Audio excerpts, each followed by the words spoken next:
Bienvenue à nous sur ma chaîne et merci d'être là.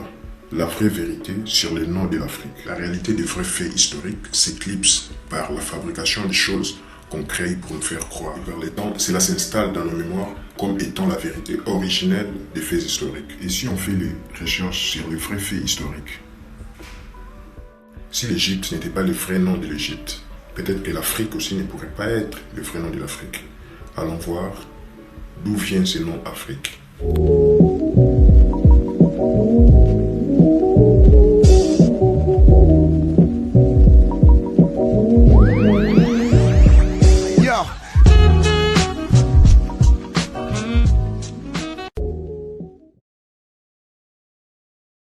En remontant les temps jusqu'à 2000 ans avant Jésus-Christ, quand le monde était sous l'emprise de la République et ensuite de l'Empire romain, toutes les choses glorieuses qui existaient sous l'ombre de Rome devaient porter la marque romaine.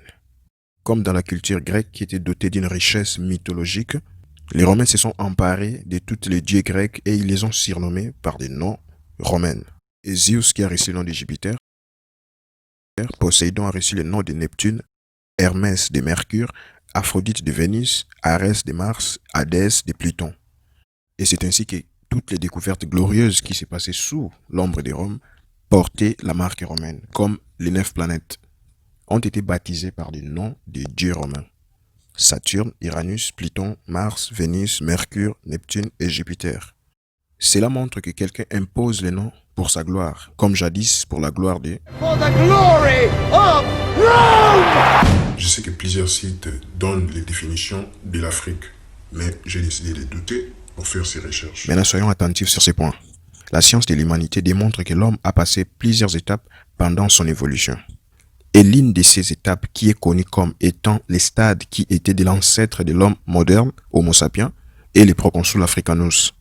Donc les proconsuls africanus est le nom qui a été donné à l'ancêtre de l'Homo sapiens qui a évolué en Afrique.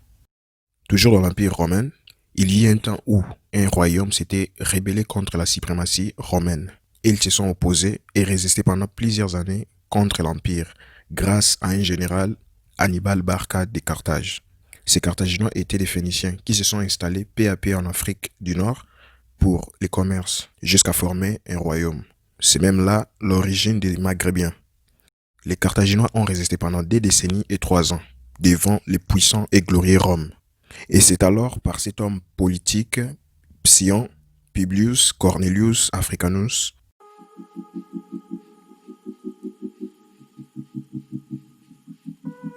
que la Rome a vaincu et a détruit les Carthages. Et pour honorer sa grande victoire, Rome a appelé cet endroit qui était appelé Carthage de Africanus, pour la gloire de cet homme qui a libéré Rome de Carthage. Donc Africanus égale à Afrique. Et remarquez que cet homme était un proconsul, qui est aujourd'hui un consul ou un gouverneur. Maintenant, si nous associons proconsul, qui est sa fonction, et son nom Africanus, qui nous donne proconsul Africanus, qui est exactement le nom qu'on a donné à l'ancêtre de l'homme qui a évolué en Afrique. C'est ce qui donne encore plus de curiosité dans mes recherches. Parce que si les noms des planètes ont été remplacés par les dieux romains, si les dieux grecs ont été remplacés par les dieux romains, pourquoi pas ces noms des Africanus? Cela nous amène à comprendre que Afrique n'est pas le vrai nom du continent, non plus les noms de l'ancêtre de l'homme. Vous vous êtes déjà demandé pourquoi existe-t-il l'appellation Afrique australe? S'il n'existe pas l'Amérique australe, l'Europe australe, l'Asie australe, mais pourquoi existe-t-il l'Afrique australe? C'est simple, c'est par une raison. C'est à cause de cet archéologue australien qui a découvert les fossiles d'un ancêtre de l'homme, qui a été surnommé Australopithèque. C'est à cause de ça qu'on a nommé cet endroit de l'Afrique australe, parce que l'archéologue était australien.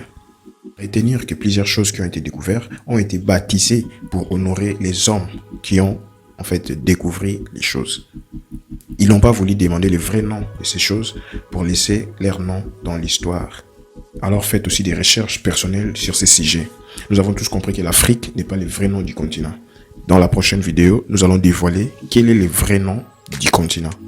N'oubliez pas de vous abonner, de liker et de partager la vidéo. On se retrouve à la deuxième partie de la vidéo. Merci.